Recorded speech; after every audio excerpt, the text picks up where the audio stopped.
Kalau kita tawakal ke Allahnya 100%, Allah nolongnya 100%.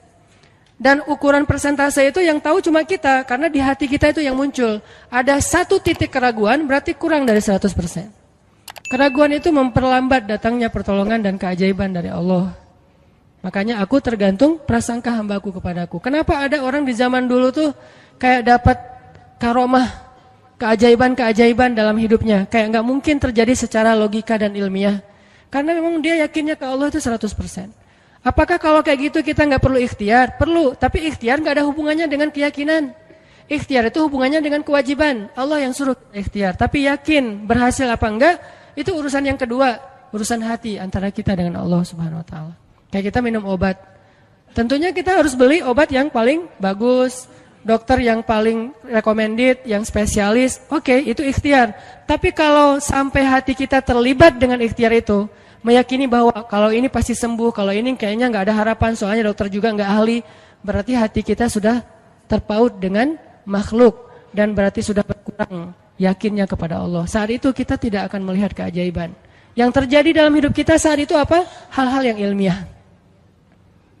Kenapa kita hanya ngalamin hal-hal yang ilmiah? Karena kita yakinnya kepada hal yang ilmiah. Kenapa ada orang yang ngalamin hal-hal yang sifatnya miracle? Karena dia yakinnya kepada mukjizat. Yakinnya kepada aun atau pertolongan dari Allah Subhanahu wa taala. Jadi bukan kita tidak berikhtiar, ini bab a'malul qulub. Amal hati. Apakah hati kita yakin enggak sama Allah Subhanahu wa taala? Dan Umar mendengar cerita itu semakin yakin sama Allah. Makanya nanti muncul kasus di zaman Umar tuh luar biasa. Ini presiden kalau imannya 100% ke Allah, ada masalah di negaranya tuh dia tinggal bilang ya Allah, beres tuh masalah. Jadi di Mesir waktu itu ada musim paceklik sampai Sungai Nil tuh hampir habis tuh. Sehingga air Sungai Nil nggak mengalir lagi ke ladang-ladang jagung, gandumnya orang-orang Mesir. Dan orang Mesir yang dulunya menyembah anak sapi betina mulai syirik lagi nih. Mulai berpikir, kalau kayak gini mah sama aja. Setelah Islam datang kita tetap aja susah, paceklik. Mending kita doa lagi ke nenek moyang kita, dewa-dewa yang dulu. Gubernur Mesir yang namanya Amr bin As waktu itu ngirim surat kepada Umar ke Madinah. Ya Amirul Mukminin, Mesir sedang diuji oleh Allah dengan kekeringan dan masyarakatnya hampir syirik. Kami mohon bantuan dari pusat, dari Madinah untuk membantu bagaimana mengatasi kekeringan di Mesir. Begitu surat itu sampai ke Umar bin Khattab, Umar menulis balik surat dalam bentuk doa. Bismillahirrahmanirrahim. Ya Allah, turunkanlah hujan untuk masyarakat rakyat Mesir. Dikirim ini surat ke Mesir. Waktu itu ibu kotanya masih Alexandria, belum Kairo. Dikirim ke Alexandria, malam itu diambil sama Amr bin As. Pas dibaca oleh Amr bin As, Bismillahirrahmanirrahim. Ya Allah, berikan rakyat Mesir hujan yang mencukupi untuk mereka. Saat itu juga hujan turun. Sampai Sungai Nil meluap dan menggenangi ladang-ladang jagung dan gandumnya orang-orang Mesir. Dan mereka bertakbir semuanya. Cuman ngirim surat doang dari Amirul Mukminin. Kan enak ya? Coba kalau kita hidup di zaman Umar. Ya Amirul Mukminin, saya belum dapat jodoh. Ya Allah beri dia jodoh. Beres. Cepet banget loh. Ya Amirul Mukminin, dia nolak saya. Ya Allah terimalah. Terima. Yang kemarin nolak hari ini, kenapa ya saya jadi serak sama dia? Gara-gara doa Amirul Mukminin. Ini artinya teman-teman, keajaiban dari yakin kepada Allah itu luar biasa dari kisah bapak tadi itu. Kalau kita berbaik sangka kepada Allah. Kenapa enggak ikhtiar? Mungkin sudah ikhtiar, bikin pengairan segala macam tapi belum berhasil. Yang kurang cuma satu, doa. Doa mungkin udah banyak tapi belum diijabah karena doa-doa mereka tidak seajaib doanya Umar bin Khattab. Belum lagi Umar berdiri di atas mimbar. Ini mungkin terkenal nih, kejadian dalam perang Qadisiyah kalau enggak salah. Umar lagi khutbah Jumat di Madinah. Kaum muslimin lagi berperang di Irak melawan pasukan Persia, perang Qadisiyah namanya. Irak Madinah itu kan kalau naik pesawat sekitar 2,5 jam, 3 jam, jauh tuh. Jakarta Medan lah, jauh. Nah, Umar lagi khutbah di atas mimbar, sholat Jumat, tiba-tiba tema khutbahnya tuh ganti gitu. Lagi ngomong tiba-tiba beralih tema. Wahai kaum muslimin, naiklah ke atas bukit itu. Baliklah kalian mundur-mundur gitu. Jadi Umar tiba-tiba kayak ngomongin sesuatu yang gak nyambung. Orang-orang heran, ini Umar kenapa? Oh ya udah biarin, namanya juga Umar gitu kan. Dia punya Mungkin dia ngelihat setan atau apa, setan kan takut sama Umar. Diem. Udah selesai sholat Jumat, pada datang, ya Amirul Mukminin, tadi apa yang terjadi? Kenapa Amirul Mukminin ngomong sesuatu yang nggak nyambung? Kita juga nggak ngerti. Kata Amirul Mukminin, saya ngelihat Allah menampakkan kepada saya pasukan Islam di Qadisiyah yang terdesak, hampir habis dibantai sama musuh. Tapi saya ditunjukkan ke sebuah bukit yang mungkin mudah-mudahan itu jadi benteng untuk mereka berlindung. Saya suruh mereka naik. Orang kan nggak langsung percaya kan? Bener gitu terjadi kayak gitu. Kalau Rasul ngomong, mungkin aku naik ke langit, Isra Mi'raj, oke lah, itu aja masih ada yang mendustakan. Ini Umar yang ngomong, bukan Nabi yang dapat wahyu. Orang nggak langsung percaya. Selang beberapa minggu kemudian, pasukan Qadisiyah pulang. Jadi utusan mereka pulang bawa berita tentang kemenangan perang dalam perang Qadisiyah. Dia cerita, suatu hari di hari Jumat, kami sedang berperang. Kami terdesak, hampir habis dibantai sama musuh. Udah nggak ada jalan untuk berlindung. Tiba-tiba kami mendengar suara Umar. Amirul Mukminin berteriak, wahai kaum muslimin, naiklah ke atas bukit ini supaya kalian terlindungi. Akhirnya kami mundur naik ke atas bukit dan selamat waktu itu. Berarti benar-benar terjadi. Kok bisa? Ya, qadarullah. Ini keajaiban iman mereka. Apakah kita bisa mendapatkan pengalaman-pengalaman kayak gini? Bisa, kalau keimanan kita dengan level yang sama. Kalau nggak selevel yang sama pun, minimal kita nusaddid. Kalau kita tidak bisa sama persis, minimal kita berusaha untuk nuqarib, berusaha untuk pengalaman kita nanti walaupun nggak sama persis, mirip-mirip dengan pengalaman mereka. Lagi-lagi bukan berarti tidak berikhtiar. Ini keajaiban-keajaiban yang terjadi. Dan saya juga baru ngalamin kemarin pas saya di seminggu, nggak kurang dari seminggu yang lalu, saya baru pulang dari laut di Batu Karas. Di sini ada teman saya, Agi. Mana Agi? Nah, ini Agi ya. Ini by the way model iklan. Ada deh pokoknya iklan jodoh maksudnya. Agi ini anak Batu Karas. Agi boleh diceritain? Agi ini anak Batu Karas. Batu Karas itu Jawa Barat, daerah Pangandaran. Dari Bandung kurang lebih 6 jam perjalanan. Kalau lagi ada ombak saya suka ke sana nonton orang main surfing. Enggak main sih, main dikit-dikit tapi enggak jago. Nonton orang main surfing. Ketemu Agi. Agi enggak tahu tuh ya. 2 hari sebelum saya datang ke Batu Karas, dia sakit, kayak demam gitu. Mungkin habis diputusin kali ya. Dia demam gitu, enggak enak badan, pengen pulang. Biasanya kalau enggak enak badan cuma dia tinggal di Jakarta, paling juga di kos-kosan. Tapi kali ini pengen pulang ke Batu Karas banget. Aduh, kenapa ya pengen pulang ke Basroh Batu Karas gitu ya. Batu Karas kayak Basroh gitu. Pengen ke Batu Karas. Pas dia pulang, hari saya lagi mau main tuh, dia diajak sama temen dia, ngojek itu apa? Berenang yuk gitu. Berenang. Dia ikut, padahal lagi nggak enak badan, tapi pengen berenang. Pas lagi di pantai, saya datang ketemu loh, kayak kenal nih, hitam-hitam eksotis gitu. Ternyata ketemu saya, Ustadz Hanan ya, kenalan. Ustadz saya tuh ketemu Ustadz kemarin di Meruya pas kajian minggu bulan yang lalu. Cuman karena jamaahnya banyak, saya nggak bisa ketemu Ustadz, nggak bisa salaman. Saya waktu itu membatin. Ya Allah, saya pengen banget ketemu Ustadz Hanan langsung, tapi jangan dalam suasana ta'lim yang ramai, langsung berdua. Mudah-mudahan terkabulkan. Akhirnya Agi banyak istighfar sebulan istighfar. Akhirnya terjadilah yang tadi itu. Dia nggak enak badan. Saya juga tiba-tiba ujuk-ujuk. Kenapa ya saya pengen ke Batu Karas? Kenapa ya pengen ke Batu Karas? Ternyata di sana ada ombak. Kan ada Agi. Ketemu aja di Batu Karas. Itu cara Allah menskenariokan. Dan itu terbukti banget loh. Istighfar. Bukan karena saya orang soleh. Dan kita bisa istighfarin siapa aja. Saya pengen ketemu ini, dan itu ajaib. Kalau misalnya nggak ketemu pun di dunia, insya Allah ketemu dengan orang soleh itu nanti di akhir. Apa ruginya beristighfar dan berdoa? Nggak ada ruginya kan? Ya Allah, saya pengen banget ketemu dengan, misalnya sebutlah ulama yang paling kita ngefans di dunia siapa gitu, dengan Imam Sudais, Imam Masjidil Haram. Pengen banget jabat tangan sama Imam Masjidil Haram yang imamin umat Islam seluruh dunia gitu. Tapi kan nggak mungkin. Kita umroh, kita haji juga nggak bisa ketemu dengan Imam Sudais. Kita berdiri paling depan ya di dekat dengan Hajar Aswad. Begitu mau sholat diusir tuh. Begitu selesai salam langsung dipagar betis sama askar-askarnya. Susah ketemu beliau tuh, ajaib banget kalau bisa ketemu. Tapi kan nggak ada salahnya beristighfar kan? Astagfirullah, ya Allah, Sudais, astagfirullah, Sudais, astagfirullah. Terus aja gitu. Pengen ketemu Sudais. Tiba-tiba bisa aja sudah datang ke Indonesia, ada seminar apa, mungkin bisa ketemu yang paling logisnya. Atau kalaupun nggak ketemu di dunia, tiba-tiba bangkit dari kubur di sebelah kita. Siapa? Kan kamu sering manggil saya dulu, siapa? Sudais yang mana ya?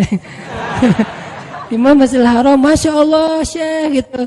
Dan orang soleh nanti di akhirat, dialah yang salah satu akan menyelamatkan kita dari perjalanan yang sulit. Selain syafaat Rasulullah SAW. Jadi kalau disebut nama Nabi, kita spontan ya, Sallallahu Alaihi Wasallam. Kalau perlu bahkan kayak respect banget gitu. Kalau disebut nama Nabi langsung Sallallahu Alaihi Wasallam, karena luar biasa jasa Rasulullah. Yang jelas selain Rasulullah Sallallahu Alaihi Wasallam, nanti ulama-ulama orang-orang soleh juga bisa nolongin kita di akhirat. Jadi kalau kita doa, ya Allah pengen banget ketemu si fulan, Syekh fulan, Ustadz fulan, Kiai fulan. Kalau nggak ketemu pun di dunia, pasti ketemu di akhirat. Yang jelas harapan kita nggak mungkin Allah abaikan gitu aja, nggak mungkin. Pasti Allah kabulkan. Cuman Allah kadang-kadang menggunakan cara yang lebih baik daripada yang kita pernah bayangin. Ketemu beliau di dunia paling cuma selfie. Tapi kalau ketemu di akhirat, dibawa selamat di sirat yang panjang, lebih mending mana? Ketemu nih dengan seorang ulama, orang soleh yang kita ngefans banget nih. Pokoknya saya pengen banget selfie sama beliau, ya Allah. Apalagi kalau orang soleh itu followersnya banyak, misalnya 1.100.000. Sedikit itu mah, banyak model yang 17 juta, 19 juta. Pengen followersnya nambah kalau selfie sama beliau. Cuma nambah followers. Tapi kalau ketemunya di akhirat, nambah apa? Nambah derajat, naik level. Kita jadi selevel dengan masuk ke level beliau, padahal kita mah malahnya nggak selevel gitu. Kenapa? Karena dibawa sama beliau. Orang soleh itu kalau mau masuk surga, teman-teman nyari teman-teman yang mencintainya di dunia. Ya Allah, mana fulan, dia mencintai saya di dunia. Ya Allah, mana fulan, dia mencintai saya di dunia. Allah bilang, dia masih tuh di sidang, belum beres-beres, sudah sidang ke-30 misalnya. Kan sidang di dunia aja satu kasus berpuluh-puluh kali kan. Gimana sidang akhirat lebih berat lagi tuh.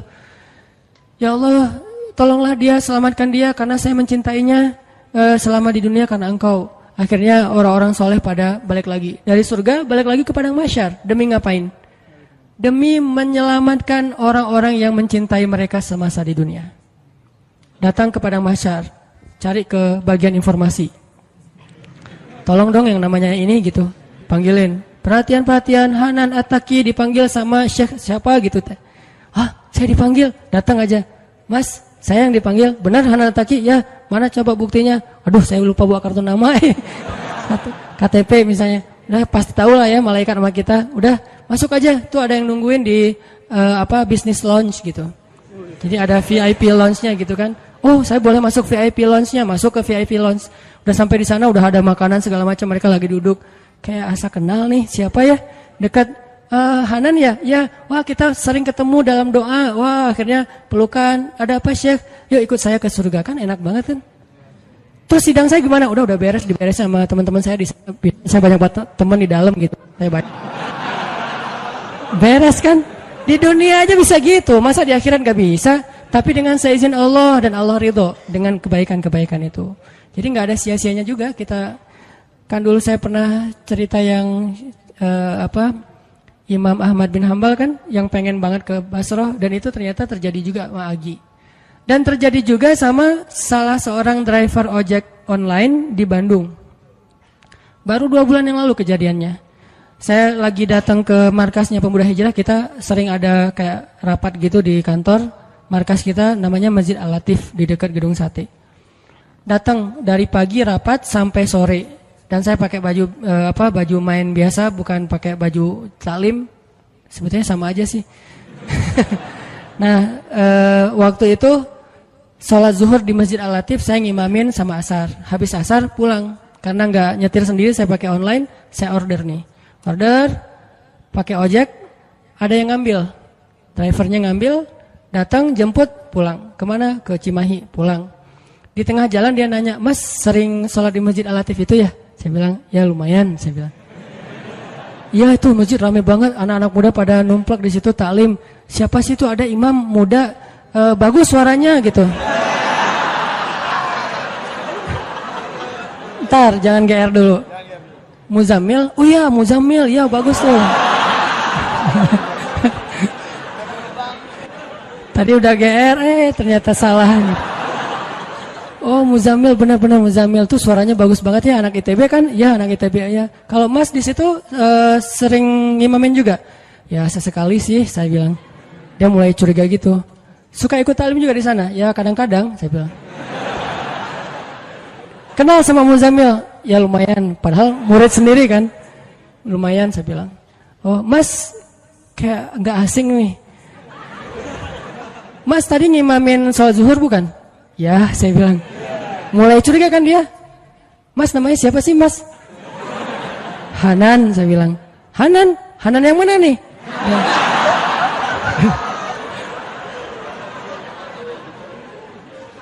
Saya bilang Hanan Taki. Wah, langsung oleng dia mah.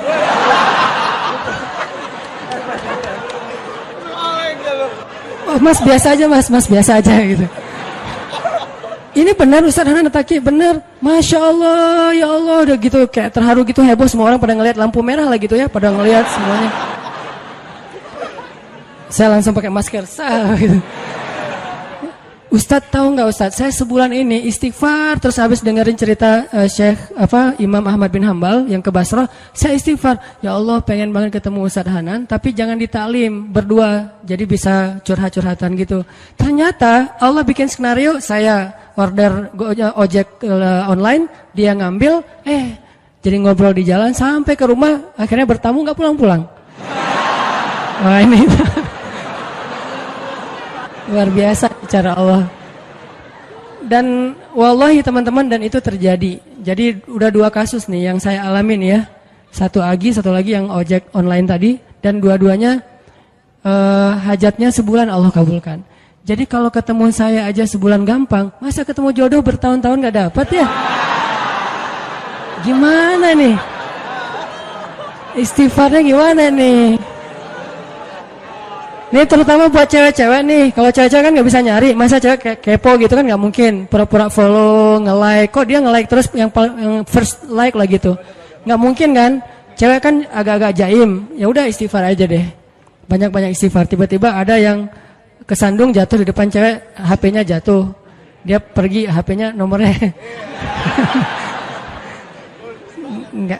Nggak penting sih ceritanya. Pokoknya ada. Ada jalan dari Allah yang kita nggak ngerti nih, yang jelas bisa. Kita tinggal yakin aja sama Allah, istighfar, Allah yang kasih jalan. Walladzina jahadu fina lanahdiyannahum subulana. Pokoknya kalau kalian bersungguh-sungguh kata Allah di jalan kami, udah kami kasih jalan-jalan keluar yang subul, jamak dari sabil, banyak banget jalan keluar di sisi Allah. Yang penting kita jahadu fillah, berusaha di jalan Allah Subhanahu wa taala.